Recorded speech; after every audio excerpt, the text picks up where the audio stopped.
بسم اللہ الرحمن الرحیم۔ السلام علیکم کلاس۔ بیٹا جیسا کہ آپ کو معلوم ہے ہم ایس ایس ٹی کا باب نمبر 4 پڑھ رہے ہیں، تاریخ۔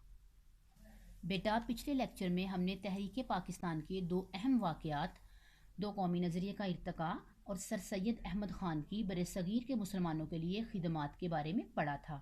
بیٹا آج ہم تحریک پاکستان کے اگلے 3 اہم واقعات کے بارے میں پڑھیں گے۔ شملہ وفد 1906، آل انڈیا مسلم لیگ کا قیام 1906، معاہدہ لکھنؤ 1916۔ شملہ وفد 1906، 1 اکتوبر 1906 کو مسلمان رہنماؤں کا وفد سر آغا خان کی قیادت میں شملہ کے مقام پر وائس رائے لارڈ منٹو سے ملا، جس میں لارڈ منٹو نے مسلمانوں کے لیے جداگانہ انتخاب اور دوسرے مطالبات پر ہمدردانہ غور کا وعدہ کیا۔ بیٹا اس لائن کو ہائی لائٹ کریں جیسا کہ میں نے کیا ہوا ہے۔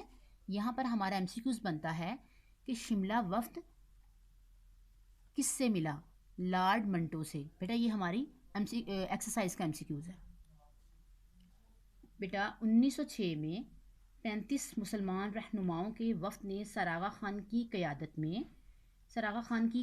میں شملہ کے مقام پر وائس رائے لارڈ منٹو سے ملاقات کی اور اس سے کہا کہ آپ ہمارے لیے جداگانہ انتخابات کا نظام لے کر آئیں، کیونکہ ہم مسلمان تو ہندوؤں کے حلقوں میں اقلیت میں ہیں، یعنی تھوڑے ہیں۔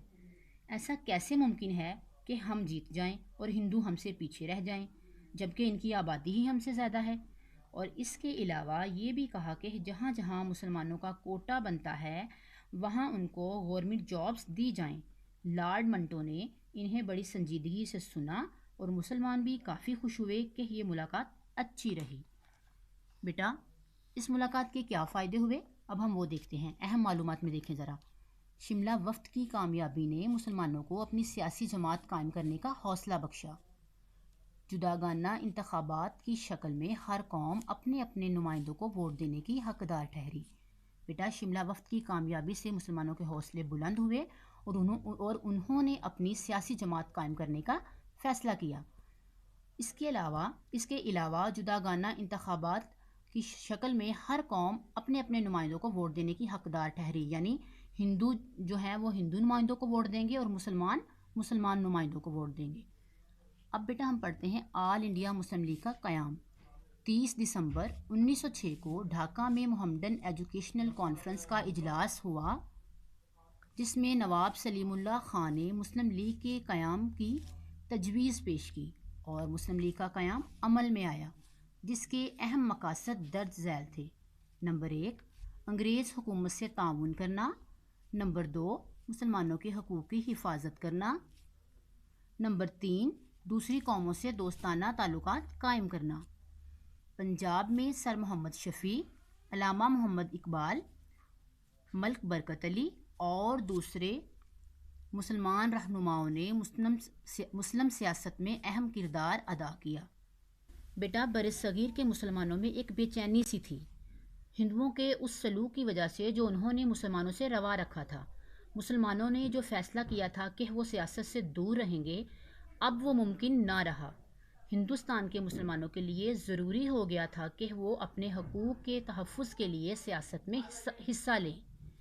شملہ وفد کی لارڈ منٹو سے ملاقات کے بعد مسلمانوں نے سیاسی میدان میں آگے بڑھنے کا فیصلہ کیا۔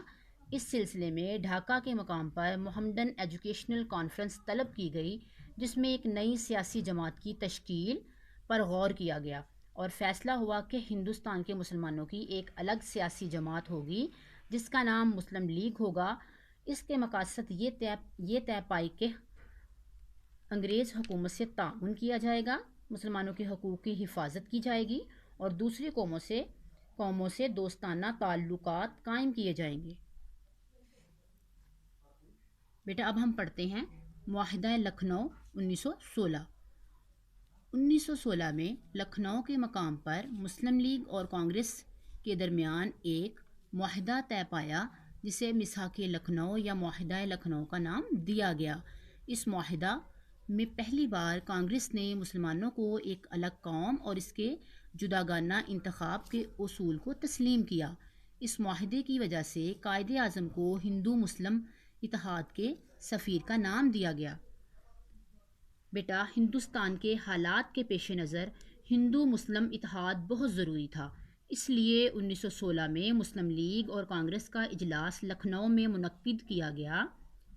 اسے معاہدہ لکھنؤ یا میثاق لکھنؤ کا نام دیا گیا۔ اس معاہدے کے ذریعے ہندو اور مسلم تقریباً 10 سال تک مشترکہ جدوجہد کرتے رہے۔ اس معاہدے میں پہلی بار ہندوؤں نے مسلمانوں کو ایک الگ قوم مانا اور ان کے جداگانہ انتخاب کے اصول کو تسلیم کیا۔ قائد اعظم نے ہندوستان کے مسلمانوں کے لیے بھرپور سیاست کو اختیار کیا اور ان کی کوشش تھی کہ وہ ہندو اور مسلم کو مشترکہ جدوجہد کے راستے پر ڈال دیں۔ ان جذبات کو دیکھ کر ہندوستان کے لیڈر بوکھلے نے قائد اعظم کو ہندو مسلم اتحاد کا بہترین سفیر قرار دیا۔ بیٹا، ہم نے جو ریڈنگ کی ہے، اب ہم دیکھتے ہیں کہ اس میں سے ہمارے کون کون سے سوالات بن رہے ہیں۔ اس کے پہلے 2 سوال بیٹا ہم پچھلے لیکچر میں کر چکے ہیں۔ آج ہم کریں گے سوال نمبر 3، آل انڈیا مسلم لیگ کے قیام پر نوٹ لکھیں۔ بیٹا، اس سوال کا جواب دیکھیں۔ 30 دسمبر 1906 کو ڈھاکہ میں محمدن ایجوکیشنل کانفرنس کا اجلاس ہوا، جس میں نواب سلیم اللہ خان نے مسلم لیگ کے قیام کی تجویز پیش کی اور مسلم لیگ کا قیام عمل میں آیا، جس کے اہم مقاصد درج ذیل تھے: نمبر 1، انگریز حکومت سے تعاون کرنا، نمبر 2، مسلمانوں کے حقوق کی حفاظت کرنا، نمبر 3، دوسری قوموں سے دوستانہ تعلقات قائم کرنا۔ بیٹا، سوال نمبر 4، یہ جو ہم نے ریڈنگ کی ہے اس میں سے نہیں بن رہا، یہ ہم اگلے لیکچر میں کریں گے۔ اب ہمارا بن رہا ہے اس میں سے سوال نمبر 5، معاہدہ لکھنؤ پر نوٹ لکھیں۔ بیٹا، اس کا جواب دیکھیں۔ 1916 میں لکھنؤ کے مقام پر مسلم لیگ اور کانگریس کے درمیان ایک معاہدہ طے پایا، جسے میثاق لکھنؤ یا معاہدہ لکھنؤ کا نام دیا گیا۔ اس معاہدہ میں پہلی بار کانگریس نے مسلمانوں کو ایک الگ قوم اور اس کے جداگانہ انتخاب کے اصول کو تسلیم کیا۔ اس معاہدے کی وجہ سے قائد اعظم رحمۃ اللہ علیہ کو ہندو مسلم اتحاد کے سفیر کا نام دیا گیا۔